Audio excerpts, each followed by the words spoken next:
I've watched hundreds of VODs across all ranks, and there's a gunfight technique I've noticed that people are using that nobody is talking about. You might even be doing pieces of it yourself, but I can almost guarantee that you've never broken down how it actually works. It doesn't even have a real name. But what if I told you that understanding this technique could make certain fights more consistent and put you in control of the fight? In this video, I'm introducing something I call the pull zone method, a gunfight technique that builds on something called swing buffering to add to your tool belt in Valorant for certain situations. I'll explain the two core mechanics that make it work, why it's a good thing to learn, and how it can save you in certain situations in your ranked matches. And be sure to stick around to the end of this video to see the drills that you need to run to learn this style of gunfight. So here's how it works. When you're holding an angle and spot an enemy, it's common to miss that first shot. Most players might take a step back and immediately re-swing the same angle, but that could be what's losing you gunfights. When you re-swing, the enemy is already holding that line and at worst only needs to make a small adjustment to kill you. With the pull zone method, missing your first shot means you don't re-swing. Instead, you step back and take a new, cleaner angle. The goal is to force the enemy to swing into your crosshair, not the other way around. The moment that you push back into them, you're giving up the advantage because they only need to watch one angle now, while you have to clear an entire set of new ones. This difference in what the peeker has to do versus the one being peeked is referred to as a swing buffer by some,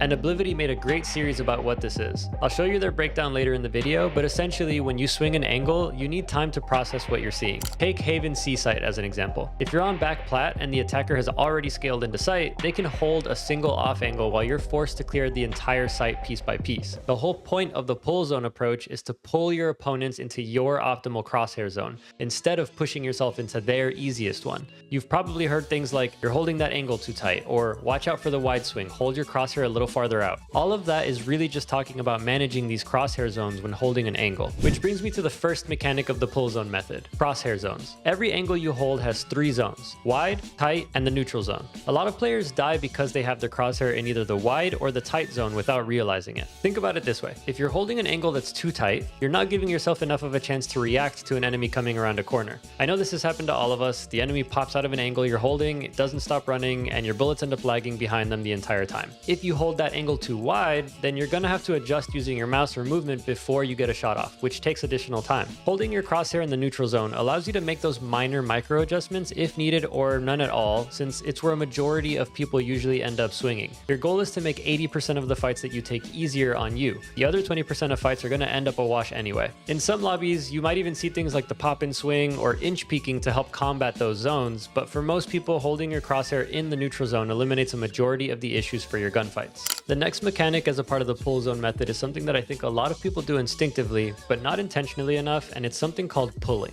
In games like Valorant, you have 2 options. You either peek someone's line of sight, or you have someone peek into your line of sight. You hear guide after guide after guide saying things like, peeker's advantage is huge, you need to peek them before they peek you. But realistically, there are so many factors at play that in some cases it can be an advantage, and in some cases it's actually not an advantage over just holding an angle. On top of that, you're usually peeking into something that you can't predict most of the time. I've mentioned swing buffering a few times now, so instead of explaining it in detail, I'll let Oblivity break it down since they came up with the term to begin with. As we can see, there is a common trend amongst all the graphs. If we look at Josh's data, the closest peek he's done on me is at 5%. That's hugging the box. At 5%, he stood still for nearly 250 milliseconds before he fired his kill shot. Now if we compare it to his furthest peek, which is at 55% distance, he stood still for about 90 milliseconds before he fired the kill shot. But where does this trend come from? You see, the peeker's advantage only explains me seeing Ja a bit later when he peeks me, but why would he spend more time standing still the shorter the peek? This is mainly due to something I call swing buffering. Before you jump into the comments and say I invented a new FPS term, yeah I did, so what? Fight me. I don't know what else to call it. Now, to understand swing buffering, let's watch it from Ja's perspective and break it down step by step.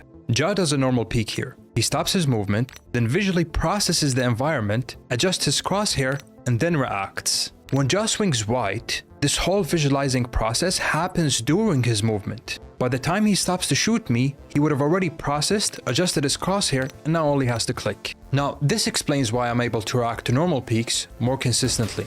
It's easier to kill a static target than to catch up with a running target that barely stands still. So, as a part of the pull zone method, and in situations where you and someone else are dueling and you have cover, I want you to actually pull back behind cover and force them to walk into your crosshair so you can control the situation using the neutral zone. Now, obviously, pulling someone into your crosshair isn't always ideal. Think about fights like C long on Haven again. If the enemy is all the way down long and you're on sight, there's no reason to try to pull them into your crosshair. But as they scale into sight and you're holding back sight, for example, by plat, pulling them to you is favorable because you can control that engagement with your crosshair zone. It's easier for you to step back and hold an angle than it is for them to peek you and find their angle. So now that you know the two mechanics, here's how you drill them. For zoning, I want you to jump into a deathmatch and buy a Vandal or a Sheriff. Wherever you spawn, find a common angle to hold. First, I want you to hold a wide zone for 1 or 2 lives. Let someone swing into your shot and try to adjust to it either with movement or with your mouse. Focus on holding your crosshair as if someone is going to swing out of that angle and continue to run. Now on the next life, do the same thing while holding your crosshair too tight on the angle and see how it impacts your ability to take those fights. And now for the rest of the deathmatch, I want you to hold your crosshair in the neutral zone. Get a feel for the best spot that works for your reaction time. And the neutral zone changes based off the length of the angle that you're holding. If you're holding a really long angle, the neutral zone might be closer to the edge of whatever wall the enemy can peek from. If you're holding a closer angle, then the neutral zone will be a little bit farther away from that edge. It's also entirely dependent on your reaction time and skill. So play around with what's most comfortable for you until you find something that feels right. Now repeat that on different maps to get a feel for how it changes based on distance, elevation, or any other variables that you have to consider. The point isn't to get kills here.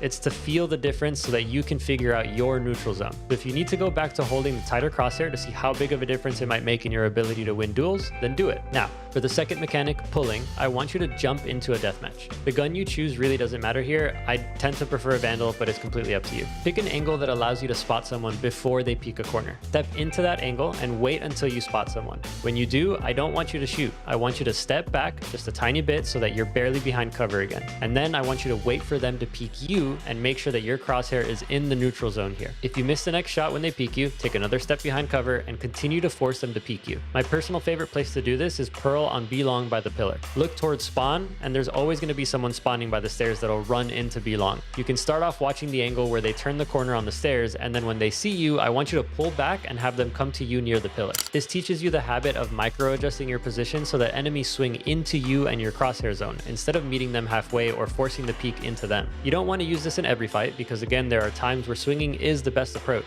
But as you get more and more comfortable with this mechanic, start using it in rated or unrated matches so you can see what works for you. Personally, I like using this on closer angles where the enemy might want to chase the kill. I mostly use it if I'm playing back of sight on defense and the attacking team wants to scale. Instead of peeking into an unknown amount of attackers, I show presence, step back, and have them peek into my neutral zone. If they don't chase it, then I can reset and use utility to make the fight easier for me on a swing. Ultimately, you're going to have to learn what works best for you and how you incorporate this method into your matches, but if you stick with these drills for a few days, you're going to notice the difference, I swear. Duels will feel slower, enemies will feel a little bit easier to read, and you'll start winning more fights that you had really no business winning before. If you learned something in this video, drop a like or think about subscribing, and if you disagree, come fight with me in the comments. Catch you in the next one.